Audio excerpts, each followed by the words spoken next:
Nice! Okay, game! Nagluto nga pala ako na itong roasted chicken. Request kasi ni Bossing. Nice! Meron nga pala ako dito ng chicken. Almost 1.2 kilos yan. Okay. Akin munang tinuyo yung balat para maging crispy siya. Kapag ni-roast na, yan. Gagamit din ako ng kutsara para mapaghiwalay yung kanyang balat at laman. Nice! Dan ko kasi ilalagay yung pampalasa na gagawin ko mamaya. Okay. Pakita ko sa inyo kung ano yung mga pampalasang gagamitin ko, guys. Yan, meron ako dyang basil na kinap. Maraming basil para masarap. Yan yung gagamitin kong pampalasa. Tapos wangba at lemon zest, tapa mints at rosemary. Yan yung mga gagamitin kong pampalasa, guys. Lalagyan ko rin siya ng olive oil. Naglagay din ako, guys, ng garlic powder para maging masarap lalo. Okay. Tapos konting asin. Naglagay din ako ng asin. Tapos dinagdagan ko ng olive oil. Hinalu-halo ko lang siya, guys, hanggang sa magsama-sama na lahat ang lasa. Yan.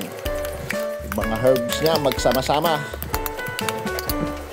Nagdagdag din ako, guys, ng kaunting chicken powder para lumasa lalo.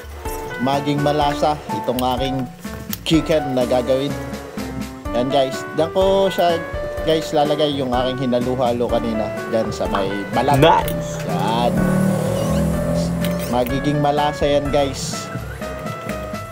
Sinasabi ko sa inyo, guys, gawin nyo to. Magiging malasa ang inyong roast chicken. Naglagay din ako ng guys, ng butter. Tigkabilaan, 2 slice lang. Yan. Tigkabilaan para manuot lalo do sa may breast. Yan nga pala pampalaman ko sa tiyan. Yung garlic at lemon. Yung pinagkuhan ko kanina ng lemon zest na nilagyan ko nung hinalu-halo ko kanina ng pampalasa. Tinalian ko siya, guys, ng foil. Wala akong Nice! twine. Kaya yan na lang. Foil na lang para hindi siya magkawala sa oven pagka in-oven na. Ito naman yung mga gulay natin para healthy. Carrots at maliliit na patatas. Nilagyan ko lang nung pangpalasa na ginawa ko kanina. Yan. Lagay ko na dito sa ating lagayan pang oven. Hinimas-himas ko lang muna ng asin at tapa mints yung balat para lumasa yung balat niya. Yan, nilagay ko na rin yung vegetable para healthy naman. Yan yung magsisip-sip nung katas ng ating chicken mamaya pag kumatas na pagka in-oven na siya. Yan manunuot yung lasa ng chicken natin, guys. Masarap yan, guys, yung gulay na yan pag naluto na. Pinahid ko na rin yung natirang oil para lalo pang maging malasa yung balat. At sinalang dito sa oven. Iseset ko lang muna ito ng 180 for 1 hour. Saka 210 isang oras ulit. At yan na, guys. Woo, man! Ang resulta. After almost 2 hours. Talaga. Yun na. Ana ay pa.